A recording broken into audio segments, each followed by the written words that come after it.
விவசாயிகளுக்கு எதிரான 3 வேளாண் திருத்த சட்ட மசோதாவை அமல்படுத்திய மத்திய அரசை கண்டித்து கோவையில் எஸ்டிபிஐ கட்சியினர் ரயில் மறியல் போராட்டத்தில் ஈடுபட்டதால் பரபரப்பு ஏற்பட்டது.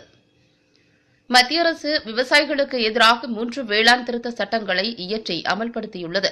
இதற்கு இந்திய நாடு முழுவதும் விவசாயிகளும் அரசியல் கட்சியினரும் கடும் கண்டனம் தெரிவித்தும் இந்த சட்ட மசோதாக்களை திரும்பப் பெற வலியுறுத்தியும் ஆர்ப்பாட்டத்திலும் போராட்டத்திலும் ஈடுபட்டு வருகின்றனர். அதன் ஒரு பகுதியாக தலைநகர் டெல்லியில் 10 நாட்களுக்கும் மேலாக போராடி வரும் பல்லாயிரக்கணக்கான விவசாயிகளுக்கு ஆதரவாக இந்தியா முழுவதும் பல்வேறு கட்சியினரும் அமைப்புகளும் பொதுமக்களும் ஆதரவு கரம் நீட்டி வருகின்றனர். அதன் ஒரு பகுதியாக கோவை ரயில் நிலையம் முன்பாக எஸ்டிபிஐ கட்சியின் சார்பில் கோவை ரயில் நிலையத்தை முற்றுகையிடும் போராட்டம் நடைபெற்றது.